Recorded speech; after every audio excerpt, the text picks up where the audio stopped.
See if this goes properly to where it's supposed to. Okay. Very good.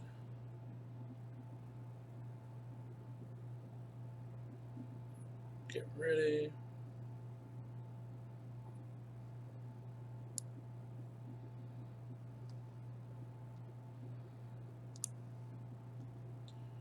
Okay. Starting.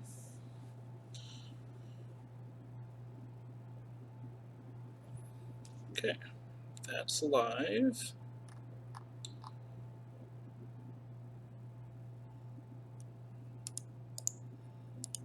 That needs to go properly post where it goes.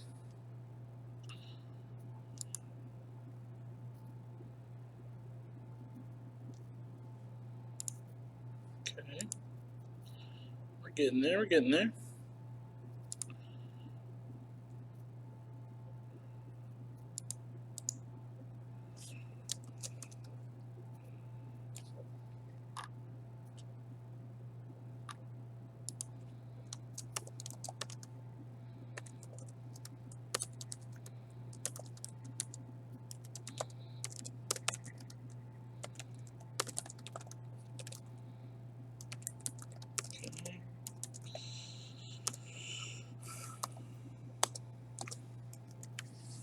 Boom. That's there. Post that. All right. So I can bring this back up. That should be good there. Shows I'm still alive. And then move that there. That can go there. Done. First timer. All right. We're close here. We're close. Okay. Okay. Sweet. All right. Well, welcome everybody. My name is Nicholas. Some people are going to know me as True. So the people in real life that actually come to my shop don't know that. But this is kind of going to be. I'm not sure exactly how the gaming channel is going to go. I don't know if I'm going to tie it in with my personal gaming or just do specific shop stuff for Magic or board games or any of that. We're going to kind of play it by ear. So this is going to be a pretty long video being a set review. So kind of stay tuned with me and we're going to kind of work through it. So, and again, this set review is going to be mainly based on my personal point of view on it, how I feel about the cards. They're not going to be specific to a certain format. It's going to be just kind of in general. We're going to kind of theory craft, and it's going to be a little more positivity focused. I enjoy just interesting cards in Magic. I don't really focus specifically on if a card was perfectly into format or what deck it may be. I like to just kind of see what it could cause. But at the same time, I'm going to be pretty analytical and have some ideas for both new and younger players. So we'll kind of move from there. So first one up is Ether Hub. It's a land, pretty uncommon. When it comes into play, you get an energy. You can tap for colorless, or you can pay 1 energy and tap it to get any color of mana. So this is kind of one of those nut cards where it's really specific to the set because of the whole energy feature. It's really good in draft because then you get a lot of mana fixing, which is really important. But the problem is that unless energy as a mechanic is really going to take off and do really well, which it may or may not in standard or pauper, maybe even modern, there are some kind of weird things in this that may even want to do it, and hopefully carry on to the next set. I don't know how valuable a card like this is. Now, with that being said, if energy goes really, really a long way, be able to get an energy just for playing a land and still having colorless mana to tap for, and also be able to have color fixing, this could be very big. This could be kind of like City of Brass, but even 10 times better. So it all depends on how people use the whole energy mechanic. So next one is our first fast land. I'm going to just quickly kind of graze over these. Our other fast lands that we have out currently, I can't remember where the original set they're from, are just good. So they see Legacy play. I think they even see a little bit of Vintage. I'm not sure on Vintage 100%, but I know they see Legacy play. They absolutely see Modern play, and they're going to see Standard play as well. Fast lands are just that. Turn 3 or before, it's basically a dual land. It's awesome. The only problem is you can't fetch for it, so that's why they only see usually 2 ofs or something of that nature. But it's not a bad land at all. So we have now these are new because they have enemy colors. So I'm going to quickly kind of go through most of them. Oh, scars. There's a Gabe, help me out there. I appreciate it. Specifically, it's just really good to have. They're going to be great for almost every format they're in. It's great to complete the cycle. It's always important to have those. So the next one that isn't a fast line is Inventor's Fair. Legendary land. Basically, if you have Metalcraft, which is 3 or more artifacts out, you gain a life at your upkeep. Gaining life for Affinity is kind of stupid because it kind of helps that burn matchup, which is going to be really nice. It also taps for mana, so still good in Tron, Affinity, stuff like that. The crazy part about this, and really what makes it legendary, is you tap 4, tap it, sack it, and get a artifact card into your hand. That's just amazing. Now, you have to have Metalcraft, so it's not completely broken. But, I mean, if you're talking like something like Scars or something like Affinity, you're going to always have Metalcraft. And the whole deck is themed around that. Be able to get this and get Crucible and Commander or something like that, and then be able to bring it back and keep doing it, seems pretty broken. I don't know why they didn't have you exile this card or something of that nature, just for that interaction alone, Crucible and this card. So we're really going to see how far this card can take it. I know it's kind of just going to be an all-star in Commander. I see it even possibly being in Modern, maybe a 1 of or 2 of, for certain decks that are really reliant on sideboard tech or just get the perfect answer for Affinity. So we'll see where it goes. There's another one of the fast lands. Beautiful art, by the way. This one, next one, really basic land. Well, non-basic technically, but you tap for colorless, you pay 4 mana, and you will sack it. You put the top 5 cards of your library into your graveyard, and then put an artifact card from the graveyard on top of your library. It's super, super niche. Putting it on top of your library really slows down your tempo. Luckily, it's at instant speed, so maybe end of turn and get back something for you. I don't know specifically where those go. Maybe I see it possibly being in Commander for sure, just be able to get some of those good artifacts back that you really want. Maybe some weird kind of dredge version. But we'll just kind of see where that pans out. I don't see it being anything crazy down the road. Maybe some kind of weird, sideboard thing. Another fast land. This kind of is the first time you see like the vehicles and stuff, so that's really, really cool. We're going to talk a lot more about those later on. Okay, now we get into artifacts. The first one, Aetherworks Marvel, 4 mana. Whenever a permanent you control is put into the graveyard, you get an energy. First off, this is the first time you can really have some energy generation, which is really, really cool. And then you tap it, pay 6 energy, look at the top 6 cards of your library. You may cast a card from them without paying its mana cost. This is pretty stupid, and you don't lose the rest of those cards. They go on the bottom of your library in a random order. There are a lot of creatures and a lot of artifacts that we'll get to that create energy pretty well. We're talking 2 or 3 energy at a time. And so if you combine that with this is a dig card. This is going to be insane and limited to build around. This actually could see a lot of play in constructed formats. A lot of people are, look at something like this and like, what's really high? It's kind of niche, da, da, da. Well, to be frank, look at the top 6 cards here, and then you reveal, Emrakul, or you reveal Ulamog, or whatever it may be, and instantly just play it for free for essentially really, really conservative mana is kind of insane. I like where this card's going. I like to see what it can do for the future, and I just love to see a deck idea with it around this. So I think it's going to be super fun to see what happens with this card. Don't underestimate this mythic. It's definitely not a bad mythic. This is the first common artifact creature. This is the first time we actually see Fabricate as well. Fabricate is a very interesting mechanic. It allows them to, again, kind of have a measuring tool, or a tool where they can kind of downgrade cards or power them up, which is really, really good for Magic and sets in general. It makes it so they can do something different for those commons, uncommons, even those rares, to make them feel a little bit stronger or at least more complex, which is important. You don't want to just have vanilla creatures, or maybe they have trample or something like that. You want to have that special thing where they can use as a tool to measure and change cards and strengthen cards. So basically what it is, when you play this creature, you can put a +1/+1 counter on it, or you can make a 1/1 servo token. So it doesn't have flying. It's not a Thopter. and they spoke extensively about not making the Thopter, and the reason behind it is basically if they made a Thopter, no one would ever want to get the counters. They would just want to get the Thopter. We found that having a 1/1 flyer is really, really big deal. It's just awesome. So it's pretty weak. In limited, you have a 7 mana 5/7 and a 1/1, or a 6/8 for 7 mana.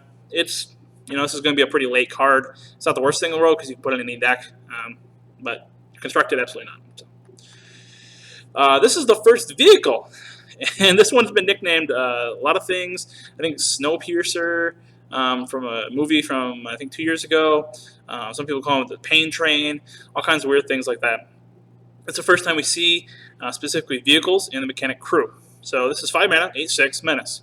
Now, right off the bat, you're like, whoa, what is this? Well, we got to read the downside of Crew. So what that says is that you can tap any number of creatures you control with a total power of 4 or more. This vehicle becomes an artifact creature until end of turn. This is at instant speed, doesn't say anything about sorcery.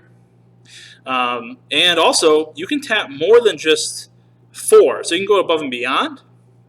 And so there's some interesting things with some untapped mechanics, some things that are, I think, inspired or was the mechanic. And also it just allows you to have different weird interactions that you may not see. It's because you can specifically tap these things for that. There's an untapped card in this set, so once you turn these things into vehicles, you can untap and then swing with your whole team. There's a lot of really cool interactions.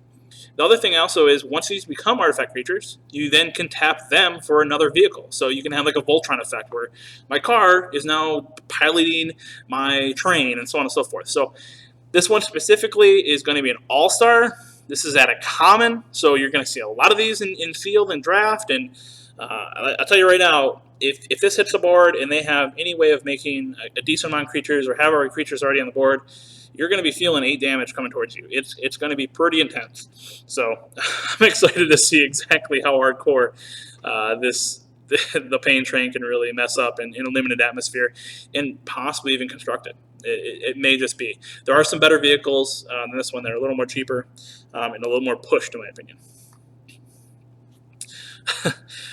This card is this one of those Johnny cards that I just don't know if it's going to do what you want it to do in a constructed format. So it's 4 mana. Whenever you cast a spell, you gain 1 life for each spell you've cast this turn. So Storm players are going to like this because you get more life in that burn matchup. But I don't know if they actually want it because it kind of just feels like a dead card when you could just play Dragon Claws or something of that nature, Core Fire Dancers, things of that, where you're already kind of solving that matchup, or you just want to just stay consistent and get the kill off sooner anyway. So I'm not exactly sure where this can go in that atmosphere. Now, with that being said, if you look at Commander, this thing is awesome because you already start off with 40 life. So getting 10 more life in Commander isn't the hardest thing in the world, especially if every single time you cast a spell, you get a life or multiple life depending on what you're casting each turn. So essentially, you can kind of kill yourself to kill someone else, kind of have a suicide Commander kind of feel to it. Or just if you have a life gain commander, if you have 90 life or whatever, you can just be like, and you're dead. So it'll be really interesting to see how this card is just kind of played with. I don't really see it in constructed format. I think it's a little too high at 4 mana. But either way, it's a cool card. It's going to be fun to see what comes of it. And the foil is probably going to look gorgeous with all that blue ether there. So we'll see.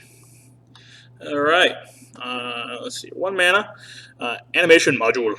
So this is one of the cards that spike the Johnny in me. I want to build around it. I want to kind of there's like 3 cards where I think you can make a guy put a counter on and like get energy for like 1 mana or something. So and I'll kind of talk about that interaction if it comes up quickly, but it's just one of those really weird cards. So this states if you get 1 or more counters are placed on a permanent you control, +1/+1 counters, correction, you may pay 1. If you do, you create a servo token. So right there, I like +1/+1 counters. I like making guys. So this is kind of a win-win for a person like me. Next thing is you can pay 3, tap it, choose a counter on target creature or player, give that basically another one of that kind. So this counts for loyalty, which is definitely something interesting because being able to bring a Planeswalker in and instantly give it another counter may cause a 1-turn ultimate, like the new Liliana or the new Anissa, for example. She's a 1-turn ultimate. This may have a creep effect for getting those planeswalkers that may return 2 or 3 away. This is only a 1-drop, so this is really exciting to see. As well as overall, the set, the green-blue mechanic and the fabricate mechanic work really well to be able to get all these little guys moving, have kind of a token effect. So we'll see exactly where this goes. At 1 mana, I feel like this is pretty pushed. I feel like this is a great turn 1 play. They've kind of moved away from making a lot of 1-drops really powerful because they feel like they warp the format. So I'm really excited to see what this can do specifically. Our next vehicle on board here is 5 mana 6/6. But when this thing attacks, it deals 1 damage to target creature or player. So being able to ping something whenever you attack is awesome, and also it only is a crew 3. So that 3/3, or maybe that your multiple 1/1s or something like that, can definitely turn this thing on board and start pinging things down. Interestingly enough, the toughness in this set is actually pretty low when it comes to the actual creatures. So that ping effect will wipe out a lot of creatures in here more than normal. So this is going to be a little more value pick, especially if you're going for that vehicle feel or that affinity kind of deck. Still not the best vehicle out in the set so far, but we'll get to it. This is another kind of Johnny card that I love. I love watching people play with stuff like this. So this is a 1 mana 1/1 with haste. Seems good. You can go in any deck. Why not? But the interesting thing is, whenever it attacks, you exile the top card of your library face down. That means you don't see it either. Nobody knows what it is. And so why would you do that? Why would you kind of like ingest yourself? Well, interestingly enough, you can pay 1, discard your hand, sack this dude, and then get all those cards into your hand that you exile from it. So this is really, really good for maybe a modern burn or trying to refill your deck for some of those aggro matchups. I think this is a little more powerful than it seems on the kind of forefront of it. I would like to probably try it in a Naya burn or maybe just a mono red burn, just to see how powerful getting X amount of cards is and seeing how many cards I can get off it effectively before it comes to thing. The problem is if it gets bolted or removed and you don't have any red mana up, you're going to lose those cards permanently, and so you're going to be at a card disadvantage.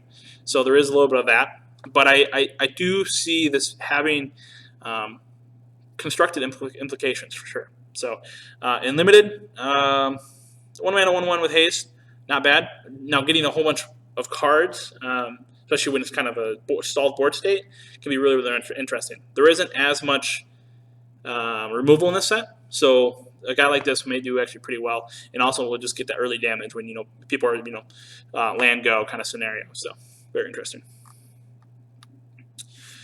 4 mana 5/5 that you draw a card when it comes into play, and crew 3, solid card.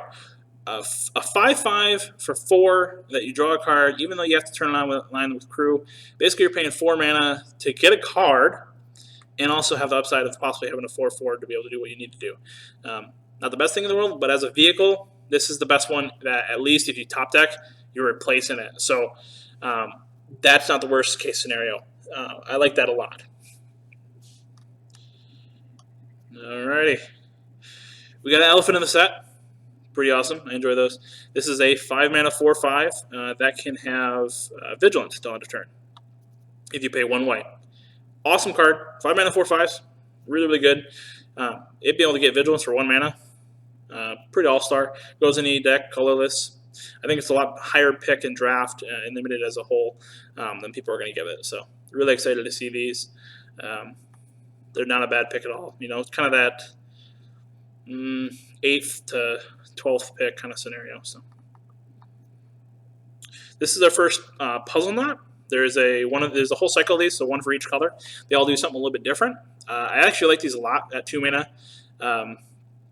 They will be awesome in limited because of the effects having a recursion effect on having like 2 spells in 1 body, and there is one of them that I strongly think that it will see constructed play, at least in standard, maybe possibly modern, depending on how the energy mechanic gets used. So this one, when it comes into play, you get a 1/1 servo token for 2 mana, not bad, and you pay another 2 mana, sack it, and you get another one. So 4 mana for 2 1/1s isn't the greatest, but having a play and then having an instant speed 1/1 kind of hidden, if you will, is not the worst thing in the world. And also, it does add to your affinity in getting your metalcraft on and stuff like that. So those are extremely powerful things that you want to be looking at as well. Chief of Foundry is a reprint from Origins, I believe, which helped the Thopters at the time. So the reason I think they reprinted it is because they definitely are going to have the vehicles there, so on and so forth, and Origins is actually going to be rotating out with Dragons of Tarkir now where they're moving into the block of Kaladesh. So they needed to reprint it to have this card available in Standard. And I think it's a great card for Standard. It's awesome and limited with all these different servo tokens going around with the Fabricates. There are some a little bit of Thopter narrations. And then it's just an awesome card with the vehicles as well. So it will be really interesting to see how highly these get picked. And as a threat, 3 mana 3/3 or 3 mana 2/3, solid card. So good. Skygate, 2 mana 0/4 flying reach or defender reach. Yeah, if you want to hold the board or if you want to hold the ground in the air at the same time, you want to dirtle to bigger things, vehicles and stuff like that. That'll be the thing. That'll be awesome to do so. The problem with this when it comes to vehicles, though, being 0/4, it's not going to be any benefit for you to get those vehicles on board. So, Deadlock Trap, 3 mana. What a cool card. I'm excited to see if this changes anything as a sideboard thing. Maybe something to get Super Friends or some weird niche like that. It enters tapped. It also gives you 2 energy, so not bad for the energy decks and limited. But you can actually pay 1, and you tap target creature or planeswalker, and its activated abilities can't be activated this turn. So during the upkeep, you can pay 1, tap this, and shut down one of their planeswalkers. That alone is just unique. That doesn't happen. That isn't something that's been in the game, I believe, at all. Besides for just straight up kill them. So how cool is that? I'm really excited about that. It'll be weird to see if it has any place down the road, specifically for Standard or maybe in Commander or something like that. I don't see it in Modern being a 3 mana. It's really slow, and you can't even do it the first turn it's out. So at least it makes energy. I feel like they could have pushed this card a little bit heavier. I feel like it could have been a 1 or 2 mana kind of tap ability, but it's just a weird spot. I feel like it could have been a lot better. They really needed it to be a lot better, but I think they're afraid to kind of nerf planeswalkers in that way because they're star children. They really need those to be powerful in their eyes, I believe. So module. So whenever a creature enters the battlefield under your control, you get an energy. Just like I talked about, where the other one, whenever you get a counter, it gives you a creature if you pay 1 mana. Well, this gets an energy, and we'll get to another one that actually creates for 1, gives you mana or something like that to do to kind of do a full circle. Or no, it uses energy to put tokens on stuff. So it's kind of a little combo, weird little combo. It's nothing great. I mean, it's not infinite mana or infinite creatures, but it's definitely cute if you can get all on the board and limited or something of that nature. So. And also, paying 4 mana to return target creature you control to its owner's hand. There's a lot of energy generation creatures when the ETB, they create energy tokens or give counters or fabricate to make guys and stuff of that nature. So, and then quite frankly, just save your guy at instant speed is really powerful. So, really cool card. I drafted it actually somewhat early. It's a pretty powerful card to be able to save your guys against kill spells. So, pretty cool. 3 mana 5/5, and you get to tap it to make a guy. It's a mana dork. Crew 3. Not a terrible card. Luckily, it can just tap because it's just an artifact when it's out like this. So at the very least, it's kind of a mana rock, which is really good. But it also can turn into a 5/5 for only 3 power. So that's really cool. I like that a lot. It's weird interactions like that are going to make the vehicles very interesting and fun to play with, and even maybe playable. So this one's a lot better than a good chunk of them. 4 mana 2/4. You can play blue, or you can pay a blue to make it flying. Solid card. It goes into any deck being colorless. Not much to say about that one. Okay. 3 mana. Whenever you get an energy, put a +1 counter on target creature you control. So this is what I talked about, where you create the guy, you get the energy, you pay the mana, to get, or then you get the counter to get the guy, so on and so forth. Those are the 3 cards going in kind of a circle. Pretty cute little interaction. Not powerful or anything like that, but definitely just kind of a fun thing. But now I say powerful and limited. This guy's an all-star unlimited. Getting energy is pretty easy in this set. So whenever you get it, you also get to put counters on stuff. This will make your team really strong really quickly. So this will get out of hand way too quickly and should be drafted pretty darn high, especially when you can just throw 4 mana, get an energy, and get a counter on somebody. That's all the value. Okay, we got 6 mana, 10/7. Seems good. It can't be blocked by power 2 or less. So all those little servo tokens and stuff like that can't block it. Seems good. The 5 crew, a little tough, but if you're really going towards your vehicles, you're kind of going to know that. You're going to kind of set up for that. And again, you can use vehicles to power other vehicles, so you can kind of power them up and kind of go in a chain to swing with this bad Laz. So pretty cool. I like the kind of the flavor of the big walker literally being too tall for little guys to even block it. So that's kind of neat. 2 mana 2/2. I like it. Enters the battlefield. Each player scries 1. Make sure when you're at pre-release and drafts and stuff like that, you understand that. You are giving an advantage to your opponent as well, but it's not terrible. 2 mana 2/2s are always good, especially if they're colorless, because you can go in every deck without having to splash for it. And you being able to scry and your opponent being able to scry is not the end of the world. So at least it's shared. It's a shared bonus, but you get a guy, they don't. So also decently high pick. Actually, I like that as a comment as a decently high pick. Something probably 10 to 13 pick, maybe even higher depending on the pack. So 3 mana artifact. Whenever you cast an instant or sorcery, you get 2 energy. Whenever you tap it and pay 5 energy, you bolt something. Yeah. So you have 5 energy, you get another lightning bolt. This is one of the cards that, like, in limited is way overpowered. If you just are continually trying to get energy and you have ways of getting energy, and you're able to bounce things, keep getting more energy, and so on and so forth, things like the card like this is going to get out of hand really quickly. Constructed, I don't see it as much. Definitely could be a thing depending on if you can, and kind of go off with a card like this. But there isn't a combo issues. You can only tap it so many times. So unless you have some kind of untap effect and you're trying to build that in it and so on and so forth, it'll be interesting to see if someone does, goof around and make it a card. But at the very least, right now, really fun, really strong card. 3 mana 1/1. It's better be good, right? When it enters the battlefield, you get 3 energy. Not bad, especially when it's halfway to me being able to bolt something with the last card. This one, though, whenever you pay 3 mana, you get it gets +X, where X is its power.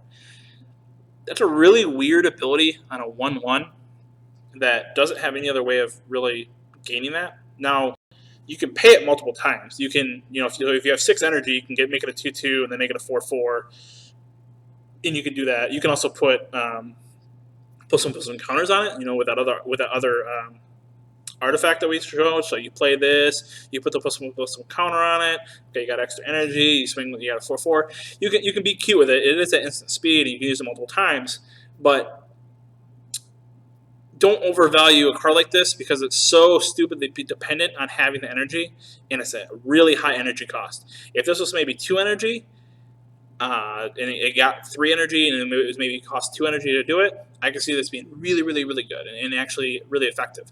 But paying 3 energy is really, really high cost, and you have to use a pump spell first. So now, with that being said, will this blow games out and will definitely kill you if you don't watch it in limited? Absolutely. 1 pump spell, pay 3 energy. You just took 6, 8, 10 damage pretty easily. So don't underestimate a card like this in limited, at least. And just burn it early. Force them to use the energy as much as you can. So we have a familiar. This is probably one of the cooler familiars I've seen. 3 mana 2/2. It's a fox. Adorable little art. When it enters the battlefield, you get 2 life. Cool. When it dies, you draw a card. Cool. Solid upside across for this card. This is very high draftable. 3 mana 2/2s are not bad. and you also gain 2 life, and you get an artifact, and you get to draw a card if it dies. So it powers vehicles well. It blocks really, really well because a lot of things don't have more than 2 toughness. This is just a solid card. So a lot higher pick than a lot of people will think something like this will be, but it definitely is. Familiars, having kind of both familiar effects on one familiar is really good. So I'm excited to play the card. All right, rare vehicle here. I think maybe the first rare vehicle we had. 4 mana 5/3 with trample, haste, and also much more. When it enters the battlefield, it automatically becomes an artifact creature. So this is the only vehicle that basically says, "Hey, I'm already a vehicle. I'm just literally driving myself at this point." The first turn that comes out. So really, really cool. Swing in. It's got the trample. It's got the haste. It actually has a decent toughness on it as well, so it's not going to be easily traded with some kind of 2/2 dork or something like that. And it's aggressively costed at 4 mana to do some damage. I like that it's only a crew of 2 because you can still really start to get kind of pound in with this and still feel safe. You don't have to sack it at the end of the combat or at the end of turn. It has decent toughness, so it's not necessarily just going to trade with things. Or if it does trade, you're going to trade with almost all their board. Their 1/1s or the 2/2s and stuff like that. So really, really cool. Definitely a superstar pick in limited, and it may have some constructed implications for that, especially if depending on how they do artifacts for the next set and how important Affinity and Metalcraft is. All right, Array. Each player may play an additional land for 4 mana. They may play an additional land on each of his or her turns. And at the beginning of each player's upkeep, if the player has no cards in hand, that player draws 3 cards. This is a pretty neat card. Commander's going to love something like this. They love drawing, being able to play extra lands, and they also love drawing extra cards when they empty their hands. So that's really powerful. I don't know if anything in Modern specifically will want to give their opponent that much of a land advantage, or at least lands to catch up. I doubt that. Maybe in Legacy, be able to dump your hand if you have the mana for 4 to be able to get more cards. I don't know that format well enough to say specifically for that. 4 mana is pretty steep, but I know for sure Commander's going to love a card like this. And it's always good to have interesting cards that are really powerful if you can get to them. And once you do, it's like, wow, yeah, you're just now ramping ahead, and your deck's built around that idea, and just boom, boom, boom. So nice artifact. Another construct, 4 mana 2/2 haste and fabricate 1. So 4 mana 3/3 haste, or 4 mana 2/2 and a 1/1. One of them has haste. It's okay.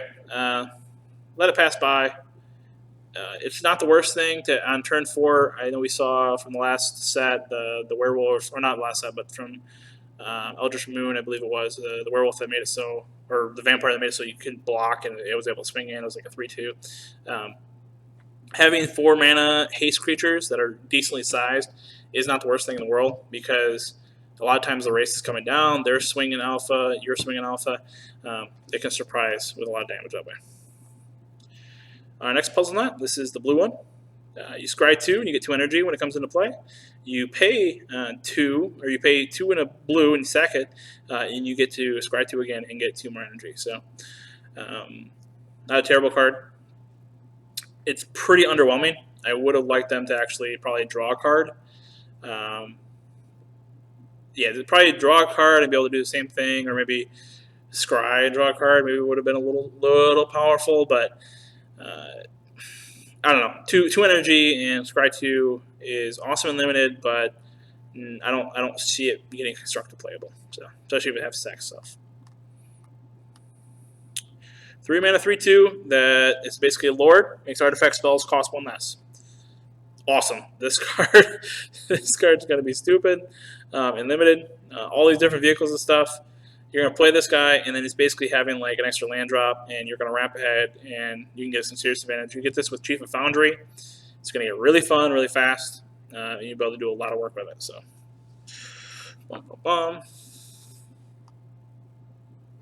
Okay. Oh, looks like it froze up a little bit. Did I freeze? No. There you go. Okay, cool. The next, let's see if my zoom here on my, there you go. Okay. All right. I had to fix the camera there. Kind of had a weird, was doing something. Okay. Fire Forger's Puzzle Knot. Comes into play, deals 1 to target creature or player, and then you sack it 3 mana, same thing.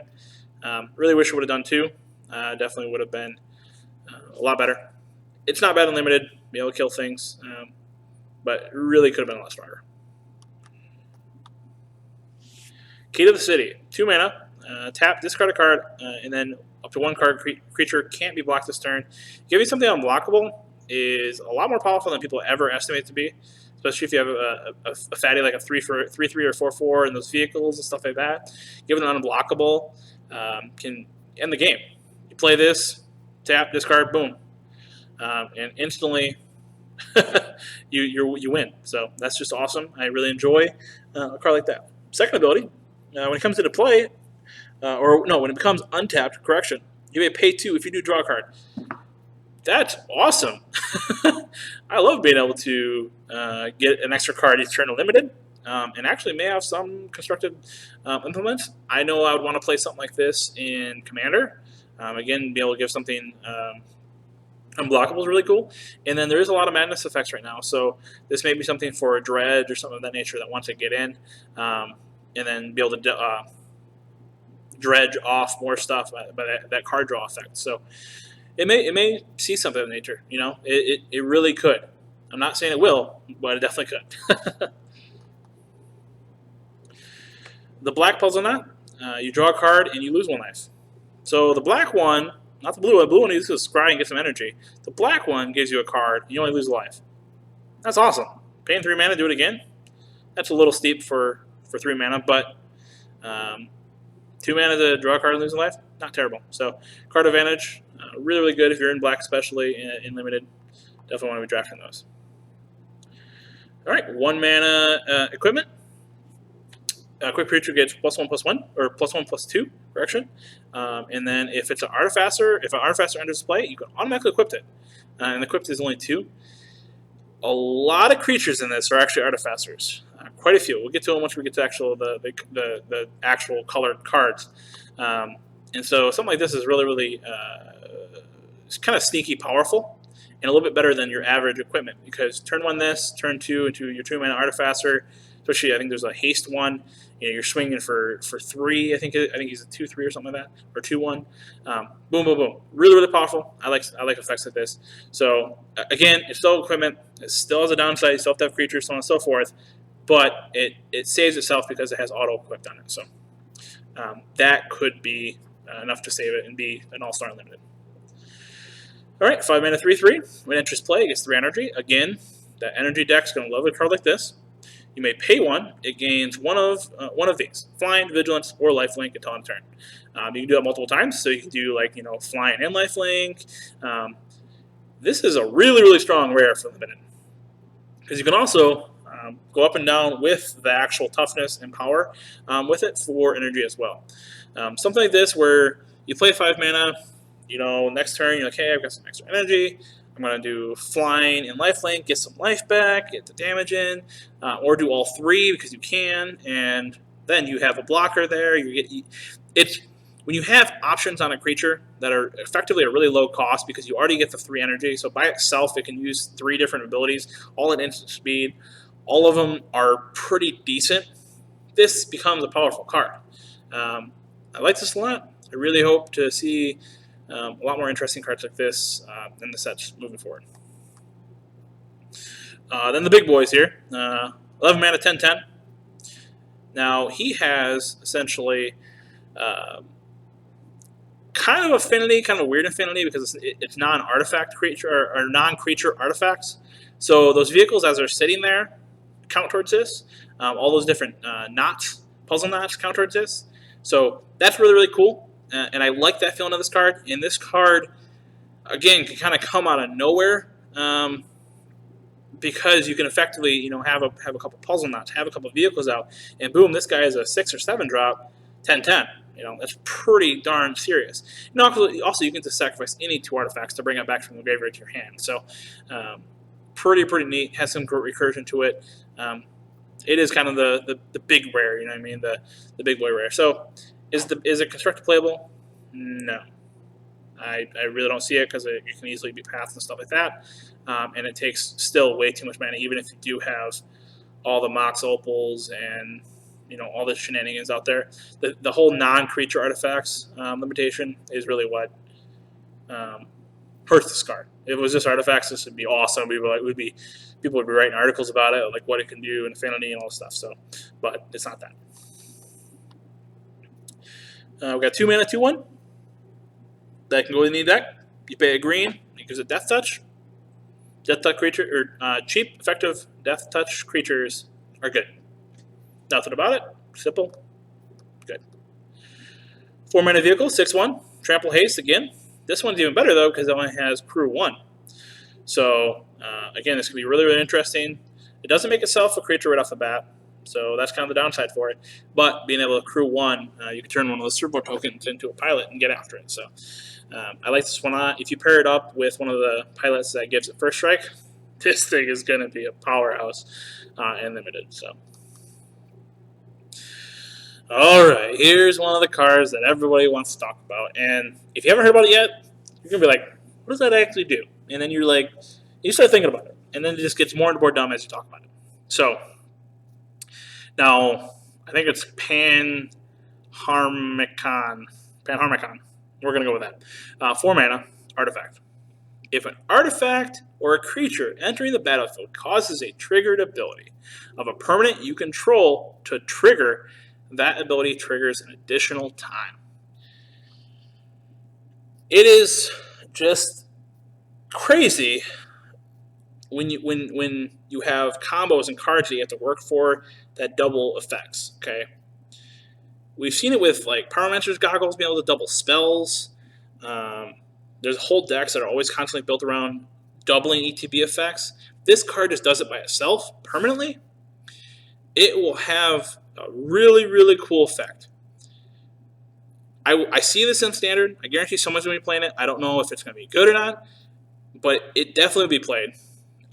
In Commander, if you have a foil one of these, talk to your Commander buddies because they want them. This is just cool.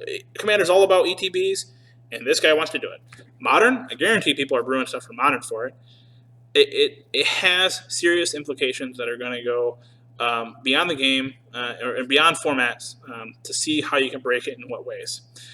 I mean, just think of Standard alone. Reflector Mage with this guy. Done. You get to bounce 2 creatures they can't play half their board state next turn. That's just absurd. I mean, it's little things like that are going to really do some weird implications, and I'm excited for it, to be frank. So, cool. Bum, bum, bum, bum, bum, bum, bum. Next one, 2 mana, put the top 2 cards of your library into your graveyard, and then you can pay 2, exile it, shuffle any number of card cards from your graveyard into your library. 2 mana, you'll self-mill yourself. Interesting for Dredge. I think there's just better options out there across the board. Being able to put them back into your library, cards back into your library. Interesting. I don't know why it costs 2 to do so. Yeah, we'll see where it goes. I guarantee there's somebody out there that's like, oh, no, you don't understand. There's this, you can do this, and this. And sadly, I don't. I just don't think it's as powerful because there's better options to do what this card's doing, but have more on the card already. So 3 mana, 2/3. Okay, not bad. Pay a black, get lifelink. Done. I'm in. I like all of it. 3 toughness is really important in the set.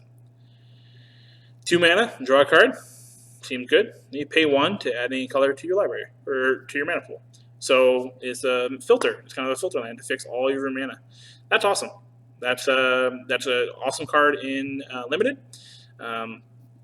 May see some constructed play if decks are kind of getting crazy with 4 mana. They need another extra artifact drop. Maybe eggs. Playing a 2 mana draw a card. Not that terrible. I've written off cards like this before. I'm not gonna write this one off. I like being able to do that, and it may even be a reprint actually. But hey, whatever. All right, 5 mana, 4/4. and then you also get to search your library for another one and reveal it, and put it into your hand, and then shuffle it again. People were like kind of saying stuff like Tron, be able to get 4/4s, kind of like a weird Squadron Hawk thing. I mean, it's not the worst thing in the world, but Tron must be doing much bigger and better things a lot sooner than that. So I don't really see why people are pushing it to that level. What I like is it says assembly worker creature card. So I think this is foreshadowing for the next set of other assembly worker cards that may be a lot more powerful. Because I don't know why they just wouldn't. I mean, flavor-wise, maybe it just is just trying to be cheeky with the flavor and not say its own. But I actually think it's a foreshadowing for more assembly worker cards down the line. And maybe some kind of weird interaction with those. So maybe making vehicles or making certain artifacts or something like that. So I think it's pretty cool. I mean, it's 5 mana 4/4 at the very least, and it's common. So in limited, yeah, this is awesome. Being able to have a whole lot of 4/4s in your hand is always good. Renegade Freighter, 4 mana 4/3 that becomes a 5 mana or a 3 mana 5/4 with trample for crew 2. Yeah, this thing. You want to take them early. You want to take all of them. This will be awesome. It's a powerhouse card. I can't say enough. In limited, this is going to be amazing. It actually made me see constructed play. 3 mana 5/4 with trample on the attack is awesome. So, geez, I like this card a lot. 5 mana or a 3 mana 5/4 essentially on the attack with trample is just good. It's got a big toughness. It's got a lot of attack. You're going to get points in. They're going to have to chump it. Yes. Just yes. Dun, dun, dun. 2 mana 3/2. Can't block. And you pay black and 1, and you exile a creature card, and you bring this back onto the battlefield. People are trying to call this the next, or like the better Icarid for kind of like the dredge and stuff. It's good. It is. I see the similarities, obviously, with 3 power and bringing it back and stuff of that nature. But is it going to change much of the formats? No, I don't think it is at all. Yeah, don't get overhyped in this card. It may end up being like a 2. It may end up being something in standard, just being able to have an extra creature or have some recursion effects, with the whole dredge deck in standard. But I wouldn't oversell this card as much as some people are trying to say it's an next Icarid or anything of that nature, that power level. So, and that's not even that powerful of a card. So, it's like Sylvan Advocate being called the next Termaglyph. Is it really good? Yeah, in standard. So, 2 mana 2/3 flyer, crew 1. This has a lot of implications for possibly Pauper. A lot of people are saying it for Pauper. I actually like it in other formats too. I think Standard's going to do a really good job with this. 3 toughness is a lot on a 2 mana flyer, so we will see how this kind of flushes out in the end. But crew 1 is what makes this card really, really bonkers, and it'll be really cool. It's a fun card to play with. Draft a lot of them in limited because they go in every deck again. I'm going to say it a lot. The vehicles being colorless are awesome limited because you can play a ton of them and really enjoy them. This one is what really powers it off because any creature that has power basically is going to go into this one, and that goes into another one, and you can power up your super team of vehicles into one big Voltron. Now, they don't attack together or whatever, but at least you can turn the bigger ones on with the smaller ones. So, cool. Like I said, the bigger ones. So, 5 mana 6/5 flying. Whenever it attacks, you basically bolt something besides for players, sadly. You bolt a target creature or a planeswalker they control. I don't know why Wizards have started doing this where they're afraid to hit players with a lot of cards. I think they're trying to avoid, lightning bolt impersonations. But I'm happy at least they're doing, hey, planeswalkers, so you can have something. But they should be able to hit players as well. They're so afraid of aggro in every single format, and I don't think they need to be as much, especially with something like a 5 mana 6/5 flyer. Let it be powerful, let it be a mythic. So, but you just say really cool card, crew 3, really, really strong mythic. Go ahead and first pick it later on. Yeah, good stuff. All right, Smuggler's Copter. This is Slave 1 from Star Wars. So 2 mana 3/3 flyer. Whenever it attacks, you can draw a card. If you do, discard a card. Crew 1, really strong card, really strong rare. Play all of them. Maybe see a little bit of constructive play in standard. Cool. All right, 2 mana equipment, 2 mana equipped, +2/+0. Pretty boring. You'll see this one go late. Probably be last pick over your basic. 4 mana 3/2 flying haste. Yeah, yeah. Having haste on a flyer that has 3 power, really strong, especially on a 4-drop. So it's going to come out of nowhere. It's gonna lightning bolt you, and you're not going to like it. And so have fun with that one. This bad lad here is really strong, and probably going to be, if energy is a thing, this guy is going to help power it. It's going to be 4 of in each one of those energy decks and constructed, and I'm excited to see what it does and what the energy deck maybe turns out to be. So this one enters the battlefield. You get 3 life, helps in the burn matchup, and you also get 3 energy. That's the highest energy growth that pretty much anything gives right now, I believe. You sack it. It does the same thing again, just like all the other puzzle knobs. This one is the strongest by far, and I really hope to see some kind of energy deck in standard, possibly hopefully modern. So it may even be in pauper as well, because there is these are all common, and there is a lot of the better energy using creatures are also commons. So 3 mana 3/2 against menace. You pay 1 red. Solid card. We're gonna have breeze through these a little bit more. Hopefully, be able to get through it. We're already close to the hour mark. So, Whirler Maker, better than I think Thopter Assembly. I think is what the card is called. 3 mana, and then you pay 4, tap it, make a Thopter. It flies. Awesome and limited. Pick it early. Nothing else across the board. Maybe something in Commander. 3 mana 1/2. When it dies, return target artifact creature from your graveyard to your hand. This is, you want to be able to build around it. You want to be getting your vehicles back, stuff like that. This card allows you to do that. All right, we have our first multicolored card finally. And we also see the first dwarf that we've had in a really long time. Magic actually went back to dwarfs. We haven't had dwarfs since the 90s, at least. Very long time ago. And we also see our first pilot. Pilots have specific bonuses when they crew a vehicle that they talk about on the card. There's no special thing beyond that, but it kind of just indicates, hey, look at this card a little closer. It does stuff with vehicles. So we have a 3 mana. We have a 3 mana 3/3, pretty good. And we have other dwarfs you control. Get +1/+1. So it's a dwarf lord, and a lot of the creatures in this set are dwarfs.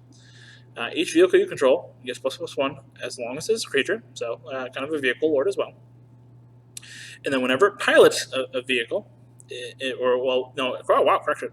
Whenever it becomes tapped, you may pay X. If you do, reveal the top X card of your library, put all dwarf and vehicle cards from among them into your hand, and then put the rest on the bottom of your library in random order.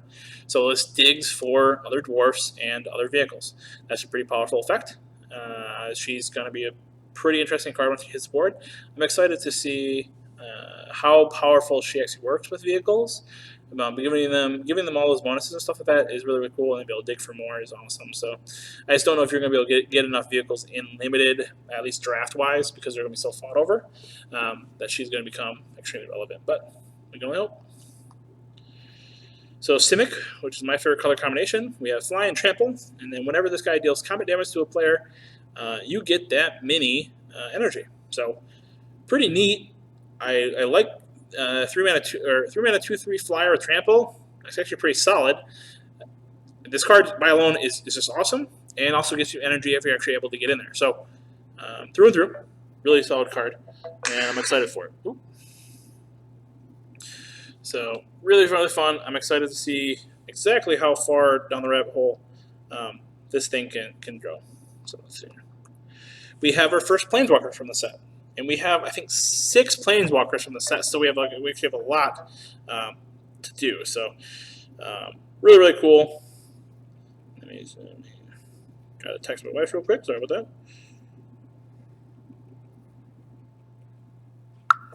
that. Okay, so let's read this one. 4 mana, 3 loyalty, not bad at all. New character overall, Davin, which is basically the ambassador for the plane that we're on, which is Kaladesh. +1 until your next turn. To one target creature gets -3, -0, and can't use activated abilities. Awesome. I really like that. And then his -1 is you get 2 life and you draw a card. It's could be a lot stronger. It would have been like 2 cards or something like that, but I think they would have been afraid of something of that nature, and they would probably have been a -2 ability that way. So, and the ultimate at -7 is your opponents cannot untap more than 2 permanents during their untap steps. So that's awesome. I mean, if you're able to ultimate. The -3, -0, and not being able to activate abilities is a lot more powerful than I think people are going to give it. It protects itself really, really well in that aspect as well. So I think this is going to end up being a really, really good control planeswalker. A lot better than I think people see right off the bat because you have New Chandra and stuff like that are kind of overshadowing it. But I really, really like this planeswalker. I think this is going to be a solid, probably $10 planeswalker. Once everything kind of the dust clears, and maybe more than that if it really works well in Commander or maybe a standard deck. So I'm excited for it. Good card, really good card. A lot better than people are giving it. I think it's just overshadowed by the Chandra. So, Dimir, blue black, 1/4 lifelink, and whenever another artifact enters under your control, you square 1. Solid. 1/4 for 2. All right, with lifelink. Yeah, this guy is an amazing. At uncommon, if you're in these colors, you should be playing all of these. Really, really strong. All right, 3 mana, or 5 mana, 2/2 flyer. Enters the battlefield, you get 2 life and draw 2 cards. That's really, really strong. Again, the multicolored cards in this are really, really powerful, easily pickable. Yeah, it's only a 5 mana 2/2 flyer, but you get 2 cards off, you get 2 life. That's really, really powerful, especially in limited, so draft him early. This guy, this guy. So, this is probably one of my favorite cards from the set, for sure. I think it's probably top 5 for me. Black, white, 1, 2, 3, legendary creature. When an opponent casts a non-creature spell, that player loses 2 life and you gain 2 life. So, Commander loves this. 2 colors, awesome. Basically forcing them to have to use something to kill him, or they just get slowly drained to death. This is classic Orzhov, and I love this ability. I see this easily fitting into Modern as well. This is very easy to go into an Abzan build, even some of the newer Naya build, or not Naya, but the different Naya builds that are now changing over and playing more black and stuff like that. This is awesome card. 3 mana, 2/3, nothing to squawk at either. Forcing them to deal with it before they can go off is awesome. Really, really strong. Just super, super strong. At the very worst, this guy basically says, hey, you got to bolt this, and I'm going to drain you for 2. That's done. It stops Goblin Guide. Awesome. It stops your Snapcasters. Awesome. It stops a lot of goblins that get minor buffs, which is just amazing. Something like this is just good. It's good across the board. It's going to be highly underestimated. Get these. Get the foils. Love them. I would hold on to them. I hope they're up there. I don't know the card prices right now. I kind of wait for the week of once things start to settle. But this guy is a super all-star. Very, very powerful card. 5 mana. You make one guy really, really big, give a trample, or make all your guys decently big and give vigilance. Great and limited, no constructed playable. Another awesome commander here. Simic colors, so green, blue, 2. 2/3. When you cast your first spell each turn, reveal the top card of your library. If a non-land card with a converted mana cost less than the spell that you cast, you automatically play it without paying its mana cost. That right there, solid, really, really good. I like it a lot. That would be something to build around and being powerful. But even if you don't cast it, you still put it in your hand. You just straight turned your first spell every turn, mind you, on your turn and their turn, into a draw spell. All right, cool. Oh, they know what it is? I don't care. I'm drawing an extra card for a spell. Serum Visions. Okay, well, I may not be able to play it, but now I draw 2 cards. It's done. I like all of that. I thought seized you. Okay, well, now I get to pull your hand and I get to draw that card. It's absurd. Now you can probe, get 2 cards instead of 1. It's just solid value across the board. This is what makes it so powerful. I'm really excited to see what it does. I know I'm going to be playing with it. I know I'm going to be testing with it. And as a commander, it's even cooler too because you can really chain these into some shenanigans. Not chain them, but be able to get a lot of value out of stuff like this. So, black green 2. Creatures without counters get -2, -2. To your typical kind of pseudo board wipe. Cool limited, nothing constructed. Black red 1. It's for a target creature. If you control artifact, you also deal 3 damage to that creature's controller. Really, really strong card. I'm excited to see what it does in Jund. And see if Jund switches up way more artifacts. It'll be really, really powerful in Standard. 3-mana spell that also burns them out is going to be really, really cool. Get your play set. They're probably going to be expensive. They're probably going to end up being like $2 uncommons most likely. So, very cool card. Black, white, and 2, 3/3. When it enters, you get an artifact or a creature card from your graveyard to your hand. Recursion is already good. Is really good. Yeah, plain and limited. Solid card. 4 mana, 3/3s. Not bad at all. Again, it's also an artifaster. If you notice, a lot of artifactors here. So, all right. 3 mana planeswalker, 3 loyalty. 3 mana planeswalkers are always interesting. This one, I feel, everyone's been talking about the 1/2 combo with metal coating and basically the auto win combo where you essentially mill them out and you win the game. It's cute. That's all I can say about it. It's a cute little combo. It's cool, but the problem is that something like that it's disruptible. Neither when you go to make your first copy in response, I will bolt you and redirect it to the new planeswalker. You know what I mean? And then kill that. It ends the chain right there. Any artifact hate ends it right there. It's extremely disruptible, and it's cute. But she doesn't protect herself. I don't really like that. She makes a copy of a guy, so maybe she makes another one of your artifact creatures, which is okay. Her ultimate, is amazing. Win the game instantly in almost any format. But getting there is going to be the problem.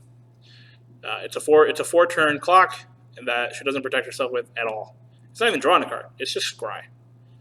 It doesn't even deal 2 damage. This is 1. Really, really weak plus ability. I think this card's a little overrated across the board.